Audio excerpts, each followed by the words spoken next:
Welcome to the Fantasy Champions Fantasy Football Podcast.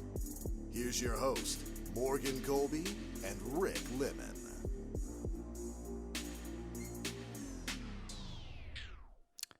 How you doing, Fantasy Champs? What's up, boys? Welcome to the Fantasy Champions Podcast. I'm your host, Morgan Colby. I got Rick Lemon right across from me over here. What's up? It is Tuesday, February 5th, 2019.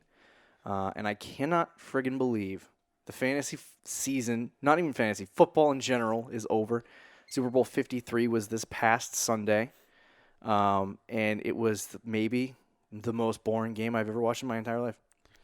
Yeah, but Patriots won, so I don't care. Yeah, that's true. I was like watching the game. I'm like, everyone's like, oh my God, this championship is so sweet. I'm like, why? I'm like, this is literally the worst possible game to feel good about. I'm like, it was so bad offensively. It was good, two good defenses. It was sweet, though. But like, everyone's like, oh, Brady's got 6. But Brady blew.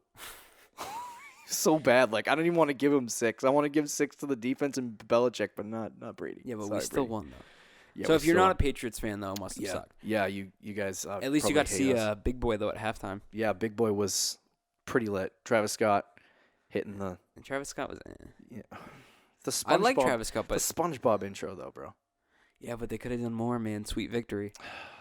What, did you want Maroon 5 to play Sweet Victory? Yes. That is ridiculous.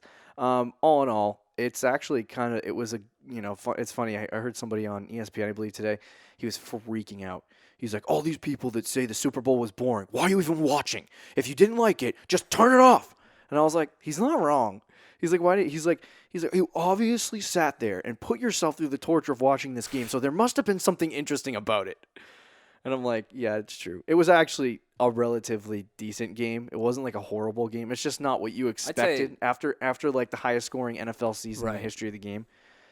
You get a 13-3 Super Bowl. Casual fans were probably pissed off. Oh, yeah. The ratings were down a 10-year low, I guess. Well, that helps because in New Orleans, like 90% of New Orleans did not watch the game. It's true. It's very true. So today we are going to give you our top 10 tips and tricks to win your league in 2019. Make sure you follow us on Twitter and Instagram, like us on Facebook, subscribe wherever you listen. We're on Stitcher, Apple Podcasts, Google Play, yada, yada, yada, all that good goobly-goop. And leave a review. Leave a review because we want to know if we're doing good, bad, or ugly. Probably ugly. Yeah, probably. Most likely ugly. But I want to start by asking you a question. This is a hot topic or a hot debate going on in fantasy football as the season closes out. Does Todd Gurley's playoff performance continually concern you? Because he has not been that great the last couple games. Very slightly. Very slightly. I don't think C.J. Anderson is going to take Todd Gurley's spot. Like, let's get that out of the way. That's not going to happen. However, I can see a situation where Todd Gurley is not happy over what happened and quietly goes to Sean McVay and maybe the front office and maybe requests a trade. Interesting. Not likely. Not likely, but I could definitely see it happening after, the last 2 games of the season, he barely even played. No, it's true. And in that Super Bowl, they could have used Todd Gurley a lot more. So I could definitely see a situation where that happens. Mm-hmm. But otherwise, no. Yeah, for me, looking over the statistics this year, because people were going crazy about Todd Gurley. There are some points about Todd Gurley that I'm like, you people are nuts. He finished first in standard leagues, first in half PPR, and third in full PPR. He played Gurley-like against the Cowboys. A lot of people forget that in the game against the Cowboys, he came out and he had, I think it was 117 yards and a touchdown.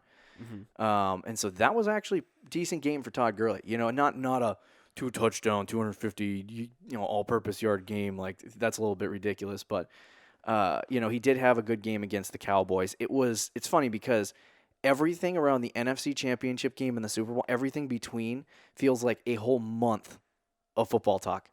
And it felt like he had, the way everyone was talking, it felt like Gurley just had a really bad playoffs. And I had to go back and look at his numbers in the playoffs, and I was like, wow, it's actually not that bad. Yeah. It was just the past 2 weeks, he only had 14 total carries.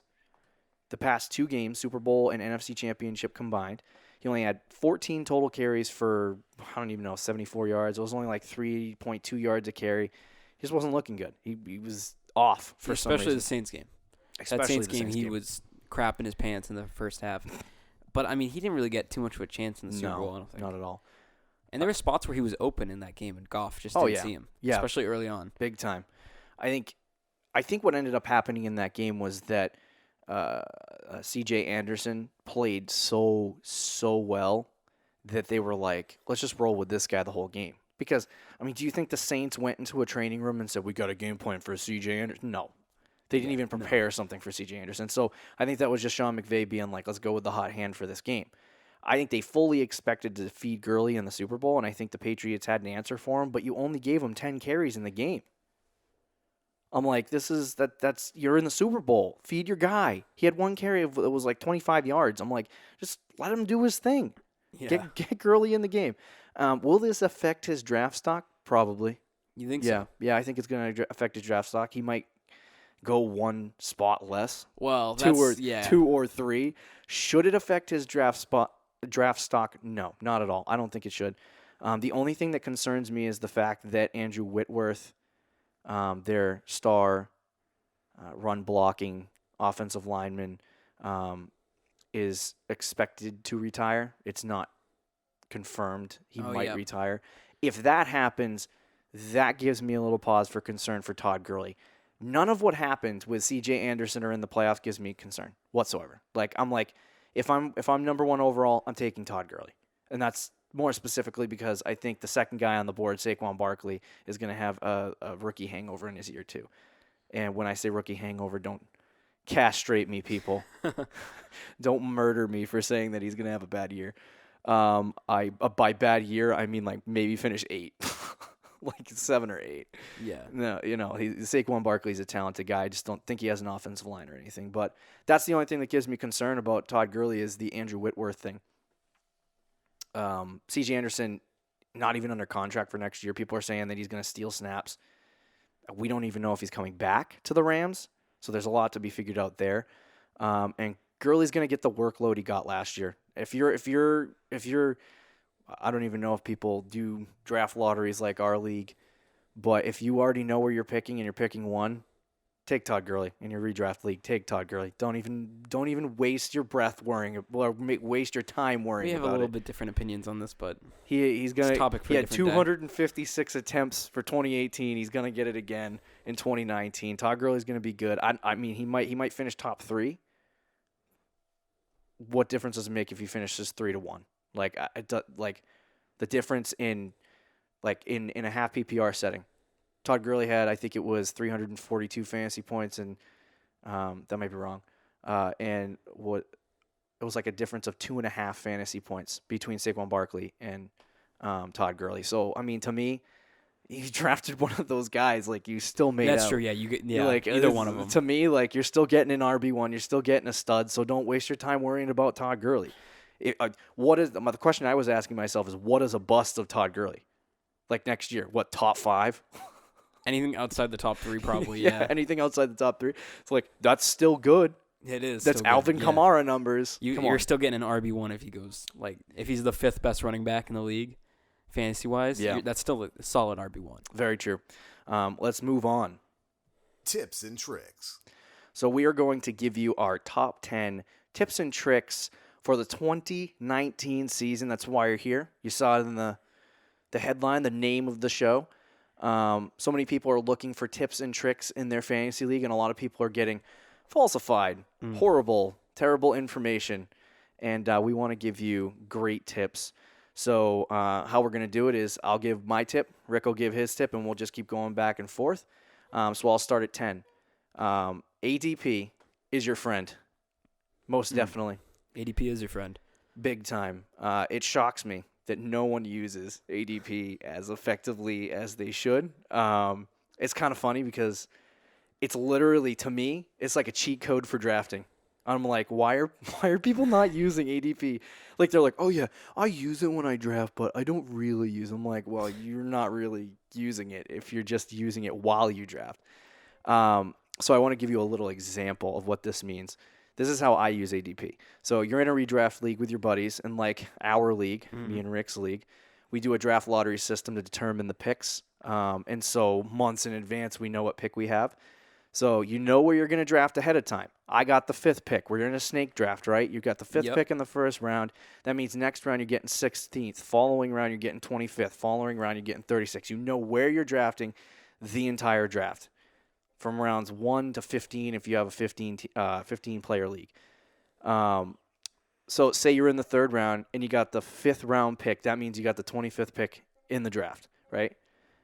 You can take your ADP and find out who might be available in that spot before the draft even starts. So what I do is I look at my draft, I look at the ADP, and I say, okay, this guy's getting picked 20, this guy's getting picked 23, this guy's getting picked 26, this guy's getting picked 28, right? Mm-hmm. I figure out what guys I want, I make a list of them, and then later, down the road, when the draft actually starts, if you take somebody I don't like, then I go back and I'm like, that doesn't bother me because I already had a plan for this guy anyway.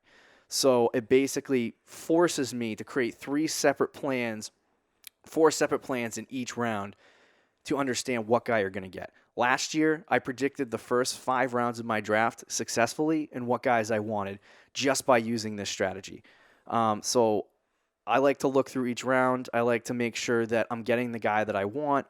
And, you can also use this as a strategy to go, okay, well, in the 6th round, there's nobody on the board that I want. But I know this guy in the 7th round is going to be available then, but I'm not sure. Early 7th round, I'm not going to be sure he's going to be there. Right. So I'm going to go out and I'm going to grab him in the 6th round because I know that I can get him there, and I don't like anyone in the 6th round. So that's generally how I use my ADP. I have 3 or 4 full backup plans in place so that people can't make you have that feeling in your soul when somebody steals your guy away. I hate when that happens. It drives me nuts. You're like, you're about to draft the guy, pick before you, and they take the guy you wanted, and you're like, frick, now what do I do? And it's like, you don't have that feeling because you know what's going to happen next. It allows you to be ahead of the game on everyone else's It allows you game to be fully prepared all the time because not only can you use it for yourself, but you can use it as a prediction for other people. Yeah. For example, you said you predicted the first 5 rounds essentially. Mm-hmm. You knew the guy, not necessarily the guy I wanted, but one of 2 guys I wanted, and you knew if I didn't pick him, someone else in our league the person behind me was going to pick him by using ADP because it's not an exact accurate rating thing, but you can still use it well. Right. And it's super, super effective for draft, and nobody ever uses it. Big time. I think it's funny because not a lot of people think like that with ADP. They just assume that, okay, because a lot of times some guys like this in our draft, we had a team pick Adam Thielen in the 3rd round. Now at the time, that's not a great pick. Hindsight's 20/20. Yeah, hindsight's 20/20, but that in the 3rd round, that's not a great pick for that guy. You know what we could also say? What? Oh, God. I'm going to be bringing this up a lot on the show. Oh, boy. But, for example, at the time, I took Patrick Mahomes in the 9th round. Everybody, including myself, thought that was a little early. Yeah. Now, I took a risk, which we'll get to later on. Mm-hmm. But at the time, that was an extremely dumb pick. It's true. And I get that. Yeah. And using ADP, though, realizes that was a dumb pick. I think too, people, on the flip side of it, people use ADP as gospel, and it really isn't. That's why the system that we created kind of, works effectively because you're not looking at it going, okay, well, this is what the team is going to do ahead of me. You don't know what the team ahead of you is going to do or the team behind you is going to do. But if you have a plan in place where you're like, these 3 guys are the guys I want in the 5th round, then that's what you're going to get. Yeah. So, I mean, there's a story I'll tell later that was relevant to that situation, but it's just using your ADP effectively can create. Oh, I just dropped my phone. I just failed completely. Fat L.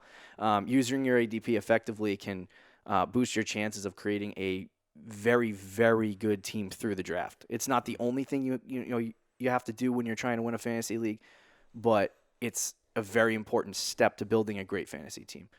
Rick, you got number 9.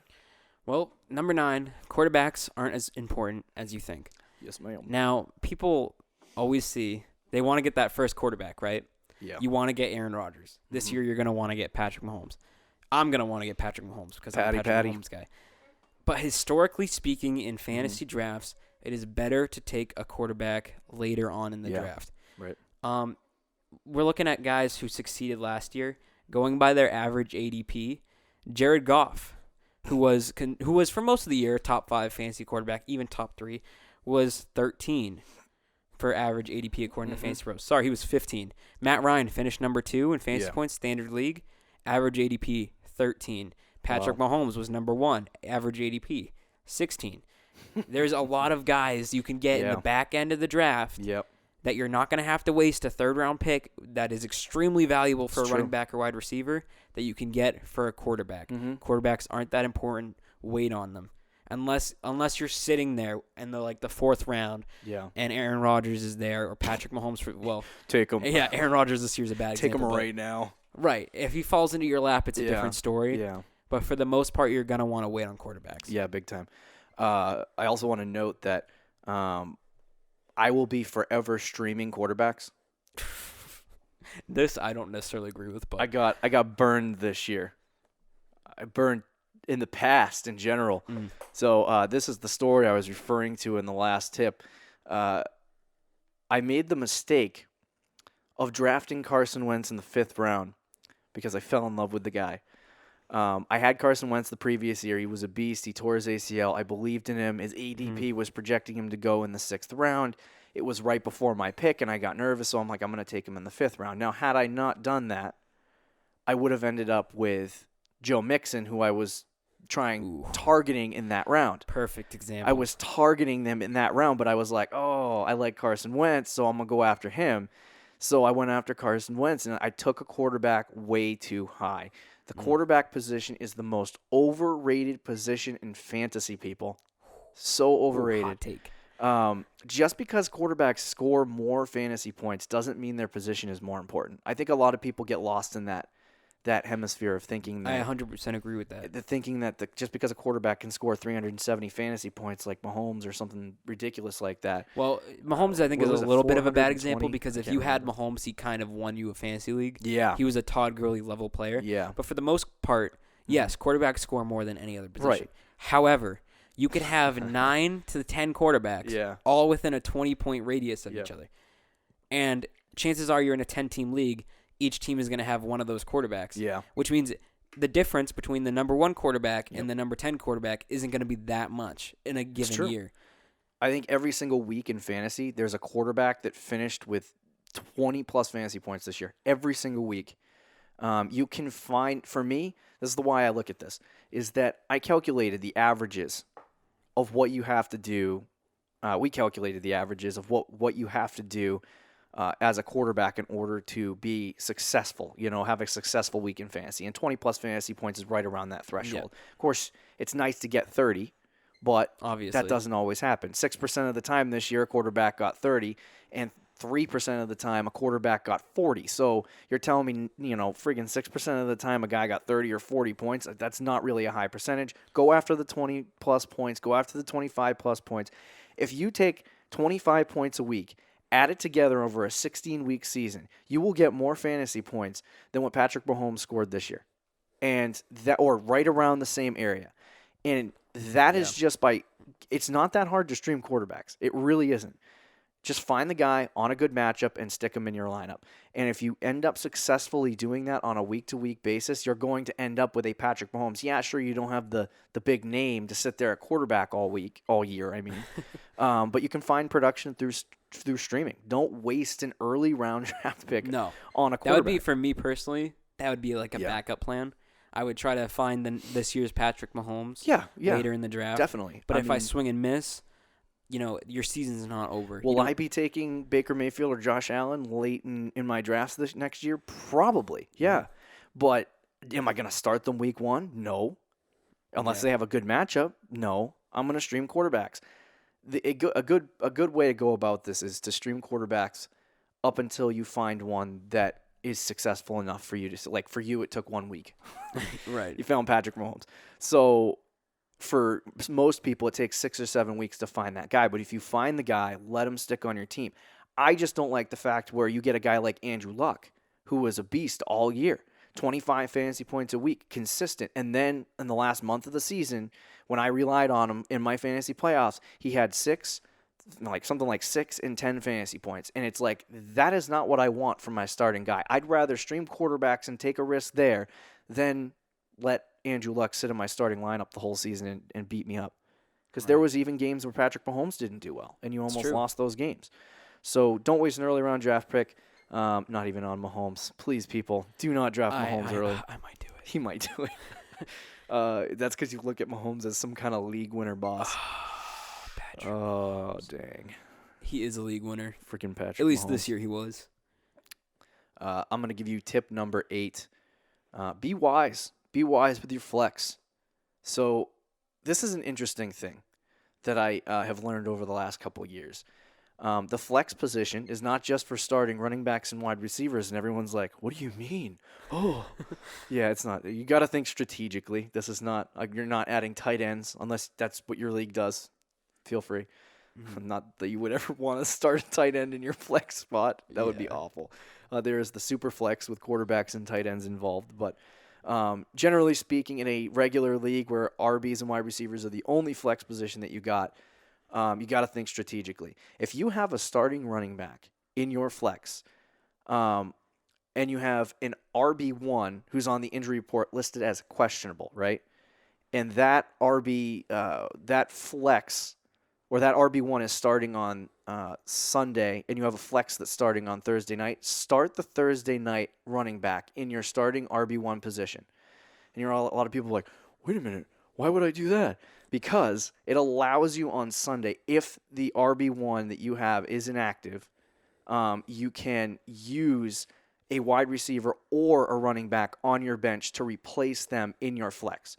So I have an example to give you some clarity. It's a little bit confusing. You have Sony Michel in your flex and Melvin Gordon in your RB1 slot. Michel plays on Thursday night. Gordon plays at 4 o'clock on a Sunday afternoon.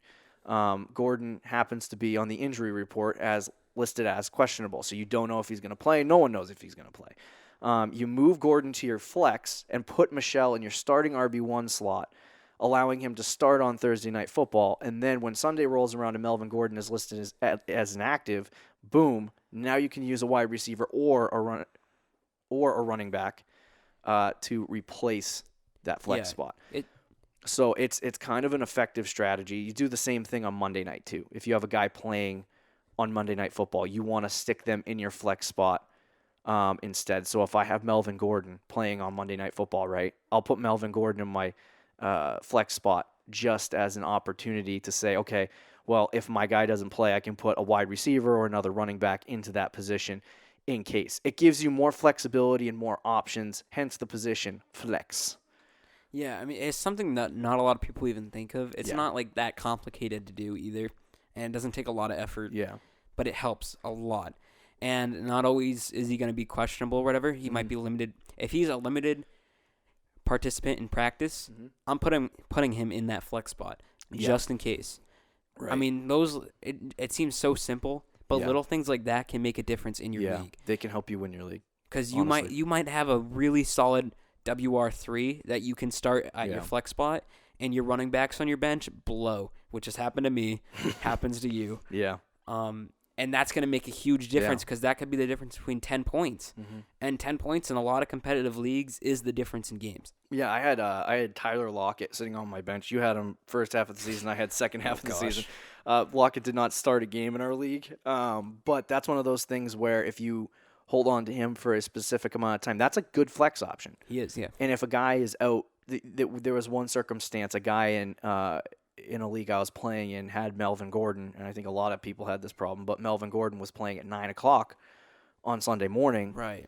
And no one expected him to be inactive, but he was inactive with some kind of knee thing going on.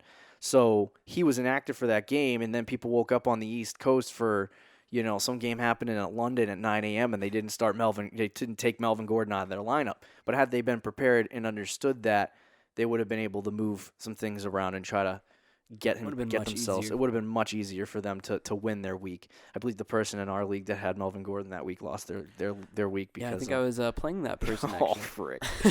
frick! You got number 7, Rick. Yep, number 7. Sorry. Champions take risks.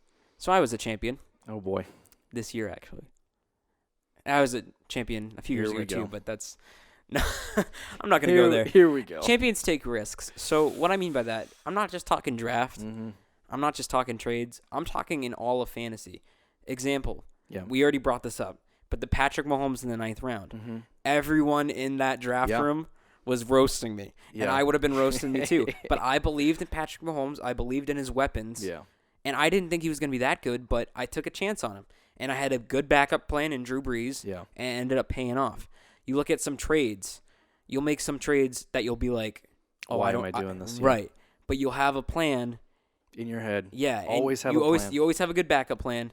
And if you believe in that guy, don't be afraid to take the risk. Another one, Saquon Barkley, 7th overall. A lot of people were worried about him. He's a rookie.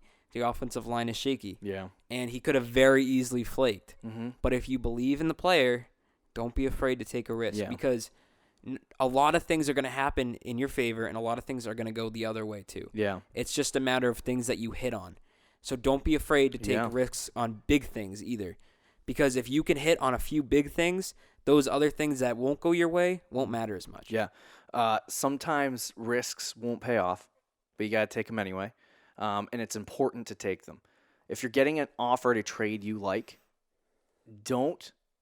And one of the guys they're offering is a guy you don't want.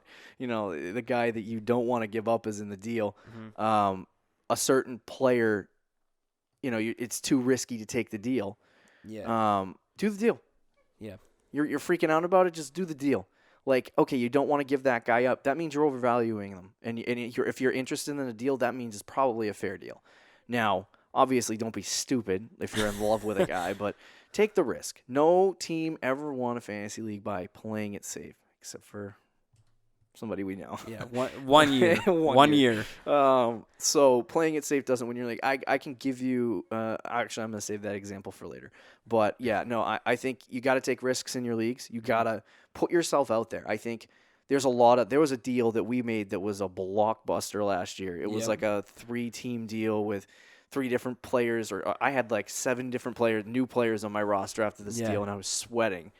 And it ended up, I don't know if it bit me in the butt or not, but it had Le'Veon Bell in it, and then I traded Le'Veon Bell later to get Mark Ingram. So it was a complete disaster. You would have had that would have been a great trade for you. It would have been a great trade if Le'Veon played, but it just turned out that it didn't work. But it's a risk that you needed to take.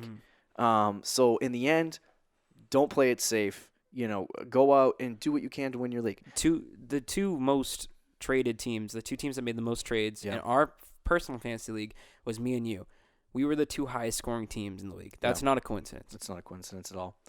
Tip number 6. I love this one. I like to call it hitting the 2s and 3s in trades. This is an almost never and a suggestion at the same time. So it's a don't do this, but do this in return to the other people. So obviously different circumstances change the variables. That is key before we start. But I like to live by this model. Never take a 2-for-1 or a 3-for-1 deal when you're getting the 2 players or the 3 players. Because most of the time, unless the other player's an idiot and you're getting 2 stars, most of the time you're trading like I think I offered you a 2-for-1 this year, or you were trying to offer me a 2-for-1. It was we did a ton of Travis Kelce for Tyler or Gronk and Tyler Lockett, or Stephon Diggs and Tyler Lockett, or I can't remember. Both of those, actually. That's a 2-for-1. Avoid those deals because those deals are not there to benefit you. You want the stud guys. You want the big players. And if you're giving up a big player to get 2 players, you might be thinking, well, I'm getting 2 players in return. Those 2 players are really good. No, just generally avoid them. Sometimes it's a good deal, and you take it. Judge that for what it is. But most of the time, you don't want to take a 2-for-1 or a 3-for-1. Always offer. This is the suggestion. Always offer 2 or 3 guys to get the stud. Studs win chips, boys. Studs win, ladies and gentlemen, boys and girls. Studs win chips. Yeah, it's true. You can have 3 really good players on your roster that can carry you to a championship. We've seen that happen in our league many times. Yeah. Now, the reason why we say circumstances is because sometimes in a my trade gets offered. Personal, right. Well, obviously there'll be obvious ones, like 2-for-1 deal where it's like 2 clearly really good players for 1 player who's slightly better. Yeah. You take that deal. But in my personal experience, if you're struggling and you know you don't have a good team, and someone comes to you with 3 guys who are, or let's say 2 guys, because that's a little more realistic, 2 guys who are really solid and will both clearly start in your team, preferably like 2 running backs, and they're offering a 2-for-1 for you, that's a situation where I'd probably take the deal depending on it. Yeah. You still got to be really careful with that. Right. But that would be a situation if you know you have to improve your team and you have to do something, Right. then you take as many players as you can. The reason why I call this hitting the 2s and 3s is because if you can hit on these deals where you trade 2 or 3 players, I traded 3 players for Kareem Hunt this year. It was a great deal. I don't remember what I offered, but it was 3 bench players for Kareem Hunt. I traded away, I'll talk about that later, but I traded away Jordan Howard and a couple of other guys to get Kareem Hunt. And it was trading 3 guys for 1 guy. And, if you can make it work out for you, you can make it work out from you. Be a good negotiator. It's not just about, in order to hit a 2 or 3 deal, you have to be a very good negotiator. But it's all about getting the star. Because if you don't have stars on your team, you don't win fantasy championships. It's simple as that. If you want to win a fantasy championship, you've got to have a star on your team. You're not going to win with a bunch of average. I've never seen a team have 2 guys, their starting 2 best players get hurt and then try to weave their way through the waiver wire and make it. Like, it's never going to work out. You need studs to win championships. Always be prepared to go out and get those studs to win chips. So you got tip number 5, Rick. Yeah, tip number 5, reactions don't win championships. No, they don't. Now, I'm not talking about overreactions on trades or in the draft. I'm more focusing on beginning of the season overreactions. We see it all the time. There'll be breakout players on week 1. Patrick Mahomes, James Conner. There were some guys that broke out. Yeah. There's also some guys that did not break out and people thought they would. For example, Dion Lewis had 17 points week 1. Yep. He was on everybody's trade market. Everybody wanted Dion Lewis. He's going to be the guy in Tennessee. They're going to run the ball. They're going to use Dion Lewis in the passing game. He didn't have a great season. Yeah. There was a few other examples, too, that go out through the year. Yeah. And every year we see it. Right. You don't want to overreact off 1 week. You don't even want to overreact off 2 weeks. Don't do I usually give it 3 weeks. Yeah. And then see where you are from there and go by week to week. But if a guy scores 30 points on the waiver wire, don't pick him up and treat him like he's Todd Gurley. Yeah, it's true. Now, if you're treating him like Todd Gurley to trade him, that's a different story. Treating him like Todd Gurley to trade him. Okay, so I reacted on so many friggin' deals this year. It hurt my team. A lot of people, you're going to hear all this and you're going to think, wow, this guy blows at fantasy. But I was in the Final Four and won 5 out of 6 of my leagues. So you scored a lot of fantasy points. I scored a lot of fantasy points. I just made a couple of bad trades. These are risks that didn't pay off. So, first off, I fell in love with Rob Gronkowski. I let my ship sink with Gronk. I made a trade for him. I think it was towards the end of the season. It was a very bad trade, not a good idea. It didn't end up hurting me in the end because I wouldn't have won. Tight ends don't really win or lose you games, but I did fall in love with Gronk. It hurt my team. It was an overreaction for me. I drafted Carson Wentz way too early. I talked about that earlier. I should have drafted Joe Mixon there. If I had not drafted, if I had drafted Joe Mixon, I might have been in a different position as the season went along. I traded for Le'Veon Bell because I believed he was coming back. Another overreaction. All these make me sound like I suck at fantasy. Like I said, I finished 4 in that league, won 5 out of 6. Think and assess before you freaking react, man. Because I have this example that I wanted to give you. If I had Christian McCaffrey on my team, I would have traded him after the first 5 weeks this year. Just as a person, knowing. I want to tell myself that I wouldn't, but I know I would have. Yeah, because the way he played in the first 5 or 6 weeks of the season, and the way he was valued in our league, I was like, I would deal him. And that would have been an overreaction for me. I think a lot of people may have overreacted on Christian McCaffrey and said, oh my gosh, I got to trade him. He's not that good. Using and assessing that situation is important because I drafted Jordan Howard this year in the 3rd round, right? Thought he was going to be a stud. Right after him, Christian McCaffrey goes, my mistake. But I looked at Jordan Howard and I said, okay, Tariq Cohen's getting a lot of snaps. The guy's, they're moving the ball down the field with him and not Jordan Howard, and they're splitting snaps. Right. Because of that, I said, all right, I need to deal Jordan Howard. Nothing in the situation with Christian McCaffrey led you to believe that they weren't going to continue using Christian McCaffrey. For me, I looked at Jordan Howard's situation. I was like, I can't do it. So I went out and I traded him for Kareem Hunt. And so I got a guy that was going to succeed the way that I expected Jordan Howard to in the season. So just don't overreact. Reactions don't win you championships. Assessments do. Right. Assessing the situation and saying, okay, is this guy really flopping? Is this guy really not doing good? Or overreacting. One of the guys that I think people overreacted to this year is tight end Eric Ebron. Huge overreaction. The guy got like 2 catches in one game and still scored 25 fantasy points. 2 touchdowns on 2 catches. It's insane. Those are little things that you have to look at. Those are little things you have to really look at the statistics, look at the numbers, and understand how they work. There's like Isaiah Crowell had a big. I remember this in one of my other leagues. He scored 20 points in a standard league. Yeah. Week 1 against the Detroit Lions. It was a good matchup. Every single person in that league was going after Isaiah Crowell, and they were sending dumb offers. That's a situation where you look at they have 2 running backs, a rookie quarterback, and a relatively tough schedule. Yeah. That's when you don't overreact. You don't overreact to it. That's when, if he's on your team, you're trying to get rid of him at that point. I traded him. Well, yeah. his value was at its high point. You did, yeah. As a good example. Don't And you remember got what I think you got a solid return for it, considering. I got a nice deal, I guess. I don't remember what I got. Don't, so many trades. Don't freak out. Don't panic. Don't panic. Sit there, think. It's like your mom said. If you don't got anything nice to say, think about it. You think about it. And then call them an idiot. Fantasy is filled with a lot of knee-jerk reactions, and a lot of times, even as a fantasy podcast, we will probably react. Oh gosh, yeah. 100%. Obviously, every single week to certain situations that may seem like an overreaction, but hey, got to go with the flow. Nobody's I got perfect. tip number 4 for you. Don't just rank. Tier. Use tiers, people. Tiers are fun for everyone. That rhymed. Did you mean for that to rhyme? I didn't expect you to laugh at that joke.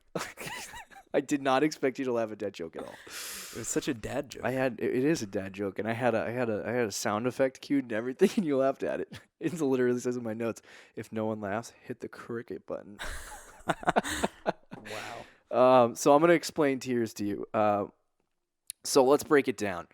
It's basically breaking down your team or your rankings into levels, almost based on production level. So this is like having rankings and drawing a line under a point where you're looking at it and going, okay, this is a drop-off point for players. I don't know if you've ever done that, but you have rankings in front of you, and you're like, okay, Todd Gurley, Saquon Barkley, Zeke Elliott, draw a line, and then you keep going from there. That is essentially what tiering is. I use tiers for this. When drafting, say you have 2 players you want, and they're both in the same round, and you got to choose one guy. The other guy's not going to be on the board, and you're trying to choose. One is a wide receiver. The other is a running back. The running back is a tier 4 for you. So my rankings, I tier them out, and you say, okay, that running back's a tier 4. And the wide receiver is a tier 3. Take the wide receiver because you get the better value. Mm-hmm. You're looking at it, and you're going, okay, well, the running back position is freaking gassed. It's done. You're at tier 4 for running backs. What are you getting? But tier 3 for wide receivers, that's still pretty good. Go out and grab that guy. Take the wide receiver. You get better value every time. It gives you a better understanding of where to take guys and what their true value is in the particular spot that you're taking them. For example, my top running backs this year are Gurley, Barkley, Zeke, Gordon, Kamara, in that order.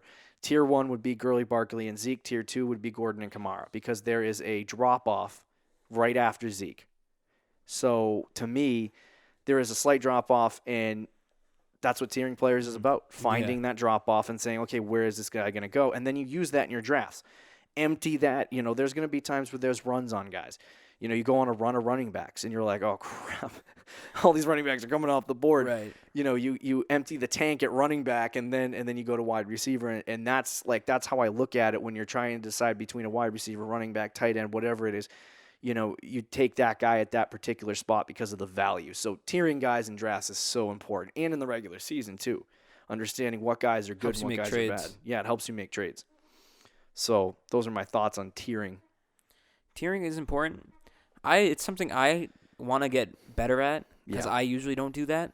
But I've seen you do it, and it works very well. Yeah. My tiering would actually be different. I'd probably have Gurley and Barkley in its own tier. That's tier 1. Mm-hmm. Then I go Zeke, Kamara, Gordon, McCaffrey. Yeah. I have all those guys in a separate tier. Yeah. I wouldn't disagree. I wouldn't fully disagree with that. I noticed you had Zeke in your first tier. Yeah, I'm not sure yet. I have some feelings on Zeke that you people will hear about in the coming weeks. Oh, gosh, yeah. I love Zeke, and I've been on an emotional roller coaster with my boy Ezekiel Elliott. For years. Yeah, for years. But I was not sure at the end of the season, but I've kind of changed my mind in recent weeks. Okay. So let's move on to tip number 3, Rick. So focusing on running backs in general. Yep.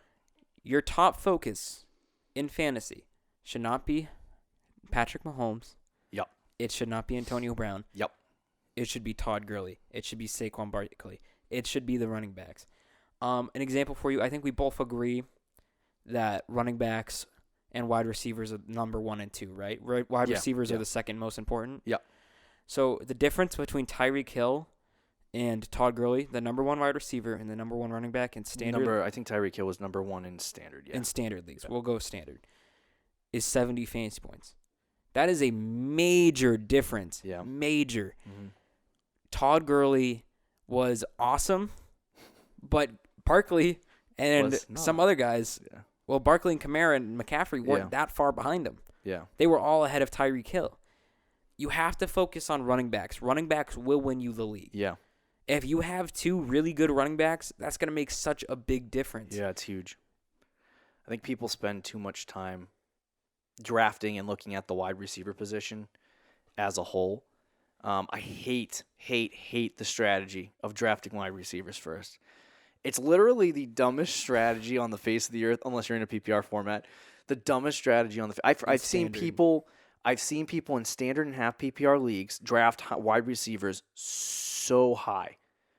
In the recent years, the past 2 years, I think there has been this trend of moving towards wide receivers in the first round, and people were taking wide receivers higher and higher. Antonio Brown was number 1 overall in most leagues last 2 years ago. Yeah, 2 years ago. And it was just this trend. And now you're moving back into the old trend of running backs first. And I think when you're in a standard or a half PPR league, running backs will get you a lot more fantasy points than a wide receiver will. And you see that, shown through in the statistics that Rick just shared. Running backs are far more scarce than wide receivers. So you got to get your running backs first, no matter what. You're going to have a league, whether it's standard, PPR, half PPR, you're going to have a league where where you got to get 2 running backs on your team.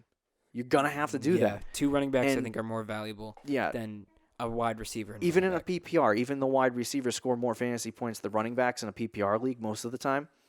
Running backs are still scarce, and you still got to draft running backs. In a PPR league, a guy like Christian McCaffrey is insanely valuable. Insanely valuable, yeah. And you can get a top 8 receiver in the 3rd or 4th round sometimes. Right, exactly. Tyreek Hill, Michael Thomas, 2 guys that finished in the top 7 or 8, they both were drafted in the 3rd or 4th round this year. Whereas, a top 8 running back leaves the board from there. All of them are gone in the first round. Kamara, they were all gone. All of them gone in the first round. The drop-off in production for running back is far more steep than wide receivers. And it's just always get your running backs high. Trade for running backs. Do whatever you can to get beast mode running backs. Like I like to have the trio of guys. That's perfect scenario. That's a perfect scenario. I like to go out and get my 3 boys. My 3 boys to run the football. 2 years ago I had Melvin Gordon, Ezekiel Elliott, and Todd Gurley on my team all at once. That is the perfect scenario. And you didn't win the championship. coach. Yeah, he got hurt. Yeah. I'm sorry. I want to recommend. I want to recommend to people never ever do a Week 17 championship ever in 1,000,005 years. That if you do a screwed Week me 17 so many championship, times. yeah, we lost so many leagues to underdogs because it was a There's Week 17 A championship. few years ago, I had Tom Brady his MVP year, I think. Yeah. Or I'm not sure if it was his MVP year, but it was one of his very good years. It was a few years ago. Week 17, he plays the Bills. It's championship week. The reports pregame are that he might not play the game or he might play a first half and sit. Yeah. So I think it was Andy Dalton or Andrew Luck. In the championship game, that guy got me 10 points. Brady plays the whole game and got 30. I lost by like 15 points. Yeah. Never do a Week 17 championship. But tip 3, focus on the running backs. I'm going to give you tip number 2. We're 1 tip away from completion of our tips. We will soon, just as a side note, we will soon be launching a website where you can find articles about this on it, as well as another page where you can join our community. Those will be launching in a month or 2. But tip number 2, the blocker.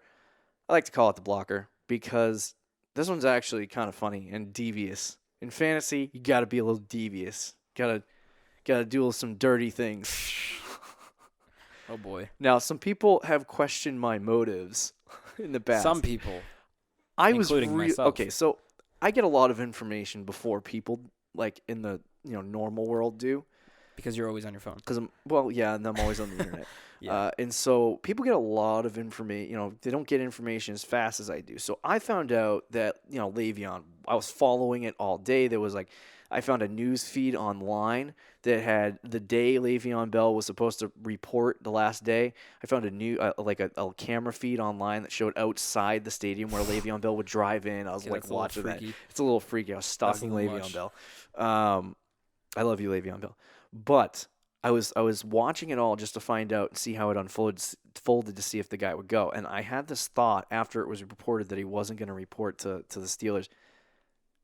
I know this information. Should I trade him? And I'm like, that is such a horrible thing to do. I didn't do it. Don't do that, people. I'm not telling you to do that. That would be completely and utterly evil and also somewhat of a colluding situation. So violating some league rules. But this one is completely legal. I call it the blocker. I love this one because it adds a little spice to fantasy football, some oomph, and some people get really ticked off. But it's fun when your rivals get pissed. Caution: this will make other teams hate you. Here's what you do: you're facing a guy who likes to stream quarterbacks. This is an example. Facing a guy who likes to stream quarterbacks.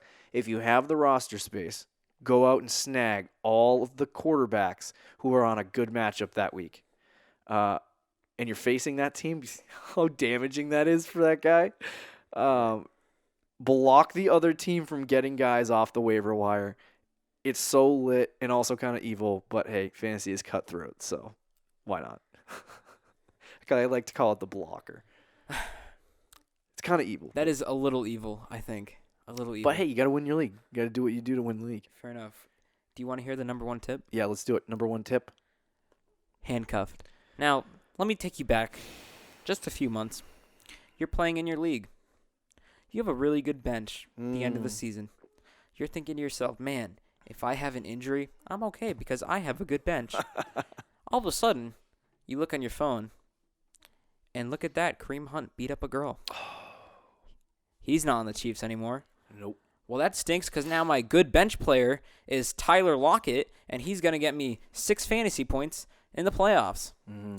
Now, if you had the handcuff strategy, which is getting the backup player for the team. So, once you're that late into the season, you don't need a bench. No. You really don't need a bench. Not at all. Once you're in week 14, 13, you don't need a bench. Yeah. Let's say in that world, you didn't predict it, but you used the handcuff strategy by taking either Spencer Ware or, let's say, Damian Williams. Yep. To help prove my point, we'll say Damian Williams. You took Damian Williams just as a backup, just in case. Yeah. And now you're stuck with him for the playoffs. Oh, that's a shame that you're stuck with him with 15 fantasy points, 24 fantasy points, and 18 fantasy points at your flex or at your RB2, which is essentially what Kareem Hunt was going to give you in standard leagues. Yeah. it makes a big difference if you're ready for it. And I know Huge. you had personal experience with this since you did have Kareem I'll Hunt. give the story. Handcuffs are so key to your fantasy team, especially later in the season around playoff time. I find that people, if the player's really good and it can help another team, don't drop them. Right, obviously. But if you're holding on now, this changes. If you are in a dynasty league, don't be dropping your whole bench to pick up your handcuffs. If you're in a dynasty league, go out and snag the guys that you think are going to be good next year and all that stuff. It's obviously a different scenario. Redraft leagues, you are sitting here with all of these guys on your bench that you're not going to have next year. Why are you wasting your time holding on to them in the playoffs? It drives me freaking crazy when people hold on to people. Wasting players. It's wasting players. But early in the season, you can get away with not handcuffing guys, But the problem is that, my situation with Kareem Hunt was crazy. But if a guy gets hurt or something bad happens, you want to have that backup because at least for a little while, the guy will be good. I picked up Justin Jackson, because he was playing better than Austin Eckler. He had a good week. I picked him up 2 weeks before anyone else would even think about it. I didn't have Melvin Gordon. I didn't handcuff him, but he ended up having a good week the week I started him. So when you're looking at using handcuffs, you need to make sure that you're getting your guy. Even some people do it in drafts. Some people go in their draft late round, they just snag the guy that's a handcuff. If you have enough roster spots, why not? It's not a problem. Depending on the league, if you have a lot of bench spots, don't be afraid to do that. Don't be afraid to do it at all. So I did want to give you a story because I did have that situation. Kareem Hunt. So I picked up Spencer Ware as my handcuff for Hunt a couple weeks before he was released. When he got released due to unfortunate circumstances, I had Spencer Ware ready to go as my handcuff. Someone got so pissed in our league and was like, "How did you know?" That was me. I was like, "No, I didn't know. I just picked him up because I was prepared." It was a great feeling. Always have your handcuff prepared. You never know what's going to happen. This is more specifically talking about the running back position. You don't handcuff wide receivers because there's like 3 starters on a weekly basis. Right. If Julio Jones is out, yeah, Mohamed Sanu could go off and not Calvin Ridley or vice versa. Yeah, so it's a week-to-week thing. But running backs, handcuff 100%. Because if you have a star running back like, for example, Alvin Kamara goes down and gets hurt. Who's getting the workload? Mark Ingram. Right. Now, Mark Ingram is a different story because Mark Ingram was actually decent enough to make starting lineups last year. But if you're in a situation with Kareem Hunt and Spencer Ware doesn't see any snaps. It's not worth having him on your team. No. Same thing with Malcolm Brown, same thing with Rod Smith this year. All backups to Rod Smith backup to Zeke, Malcolm Brown backup to Todd Gurley. You pick those guys up, you put them on your team, the guy gets hurt, misses a week, you go out and you start him. It's as simple as that. Right. And you know what I've heard before many times? Oh, I don't want to drop someone on my bench because I don't want to give them to a team that's in the playoffs, or I don't want to give them to someone. So the problem with that, chances are, if you're dropping the last guy in your bench, he's not going to start on the playoff team that you're worried about. Yeah. It's very right? true. That's not going to happen. If anything, maybe the team in last place who's trying to win the consolation prize will pick him up. But who cares if you're in the spot that you are? Yeah. That should not matter. What matters to you is having a backup plan. Yeah. For 100%. a horrible situation. Yeah, it's true. So that is our top 10 tips and tricks for the 2019 season. Just don't forget, fantasy football is not about having fun. It's not. It's about winning. It's about winning. So go win your Dominate. fantasy leagues. Dominate. And yell at all of your friends. Leagues. I also want to make a small side note. Strategy in your fantasy league is so utterly important. And when I say strategy, I'm not talking about draft strategy. Everyone goes into their draft. Well, I'm going to draft wide receivers first. I'm going to draft running backs first. I'm going to do this. I'm going to do that. Well, okay, great. What's your strategy for the regular season? No one knows the answer. They're like, oh, what are you talking about? I have a strategy where I'm like, okay, I want to get this guy, this guy, this guy, and this guy, and I make a friggin' list of guys I want to get. And then I make a plan, a subsequent plan. I made a plan for you this year. I said, I'm going to get Le'Veon Bell from him, and I'm going to get Joe Mixon from him, and I did both things. Yes. So it was in my head that I was going to do that, and I executed it. Make a plan for your whole season and say, this is what I want my team to look like in the end. I did the same thing. Yeah. I unfortunately could not draft Christian McCaffrey, and I took Jarrett McKinnon. Major L. McKinnon tore his ACL. However, after that draft night, it was determined in my mind that I was going to try to get McCaffrey during the year, and I waited for his bad weeks to make offers. Eventually, I ended up with him, won the championship. Situations like that happen. You don't have to spend 5 hours thinking of a strategy. I know you do spend a lot of time thinking about it. I don't. But I always have a plan that I make up before time, like you said. And you don't have to spend a few hours. Just spend like half hour. Yeah. Being like, while you're sitting in the office at work and Jim is talking trash to you about fantasy. Just think about it. Yeah. And be like, okay, well, I like this guy. I want him. I want to do this. Form it and execute it. It's true. Hopefully these tips and tricks will help you win your league in 2019. Make sure you write them down, keep them bookmarked, and make sure you use them for your 2019 season. And when none of them work, make sure you come right back to us. Yeah, and complain, because we'll be very wrong. But most of the time, we're not. So thank you for listening to the first episode of the Fantasy Champions Fantasy Football Podcast. Make sure you follow us and like us. Leave a review, subscribe wherever you're listening, YouTube, Apple Music, podcasts, whatever you want to call it. See you next week, Fantasy Champions. See ya. Thank you for listening to the Fantasy Champions Podcast. Make sure you subscribe on iTunes and YouTube, and follow us on Twitter @TheFFChamps.